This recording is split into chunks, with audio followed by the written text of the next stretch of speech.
I had a friend years ago, don't even know where she is now. She's brilliant, absolutely brilliant. She wrote her thesis in like, I think there were 7 or 8 languages.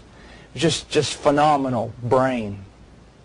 And she wrote a thing about the resurrection one time that I read that was just absolutely phenomenal. After I read her paper, I thought to myself, I just need to go home and watch Gilligan's Island because I'm never going to be able to write like this.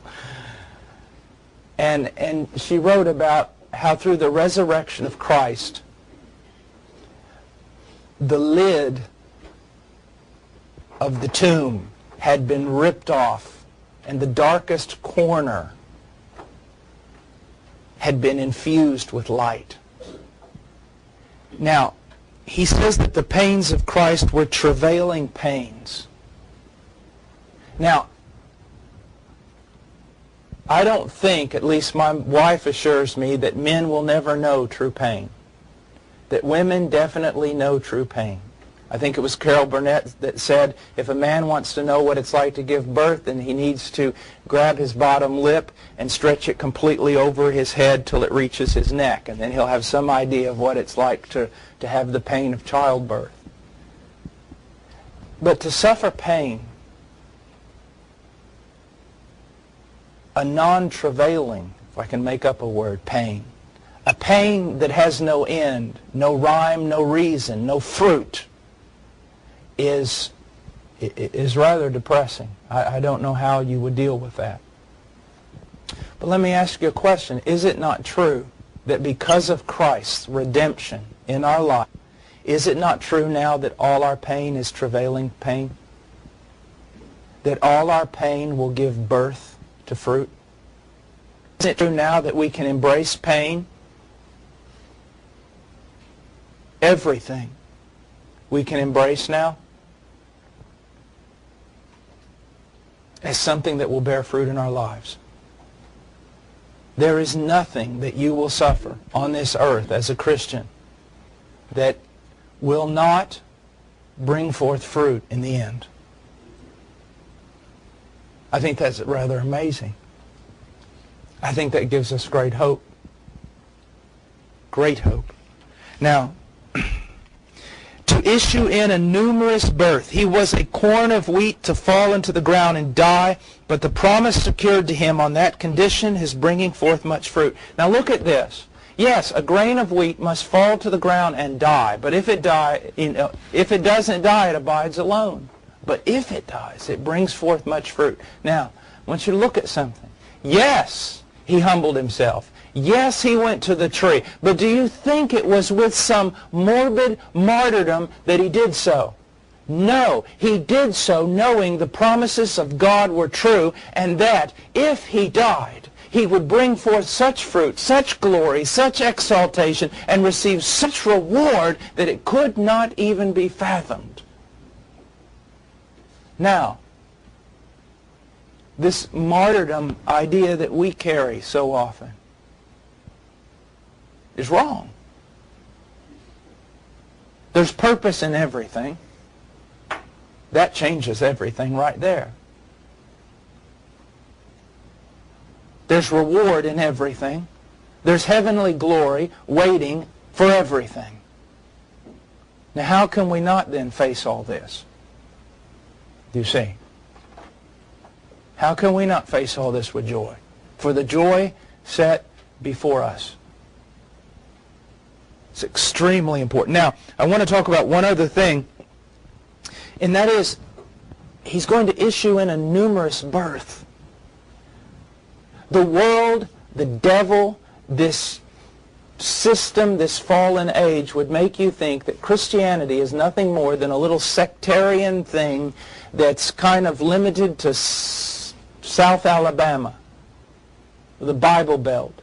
It's some insignificant issue. It's something that will perish with time, and when it's gone, no one will really be affected by its leaving. I mean, this has been going on for years, this attitude. Voltaire, 100 years, no one will even know about a Bible. Don't you believe that for one moment. It's all a lie. Christianity is not some little sectarian, tiny little group of misguided people. It's the biggest thing that's ever happened on this planet. You look in one particular spot on earth, and yes, you may find only a few believers.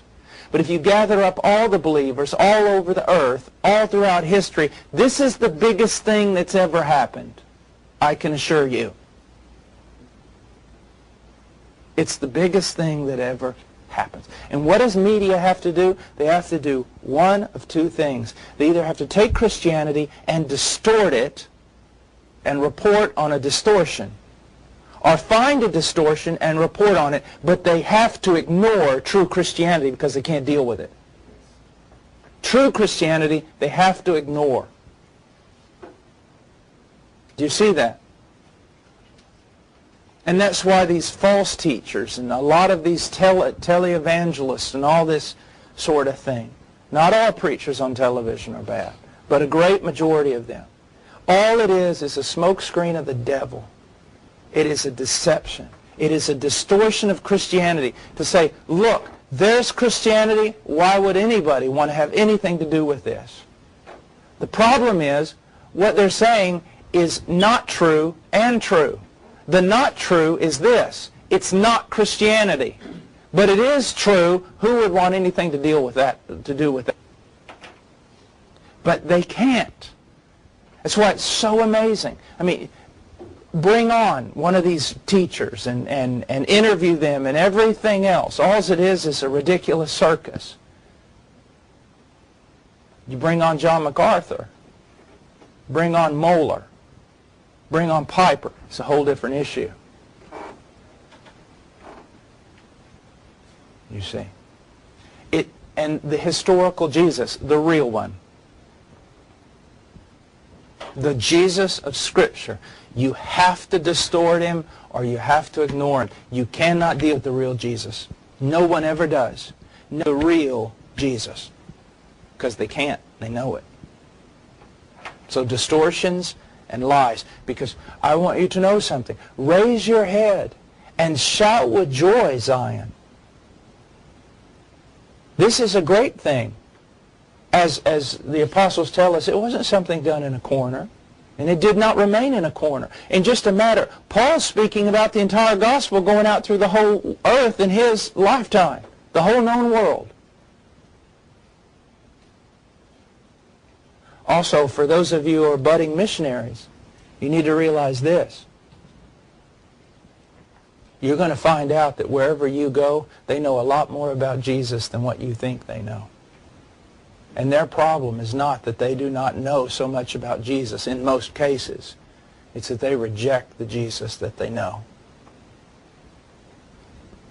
Now, let's go on here for a moment.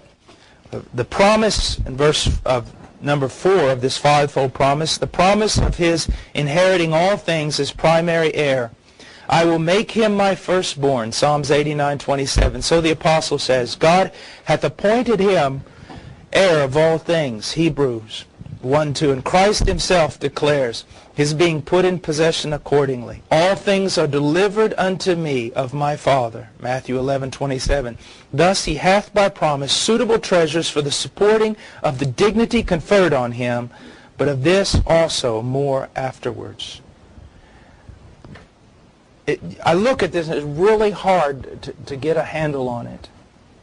There's just so many things here. And again, his humanity comes to mind. That this glorified Christ, let's call him Son of David. You know how David was blessed, how David was exalted all over Israel. He sat on the throne as the king, the standard of all kings of Israel. Here is a real son. Now I want you to think about this. This is not just, here's a problem. We look at we hear something like Son of David and we think, oh, you know, Jesus is the Son of David. Think about what's really going on here. Someone actually from David's loins.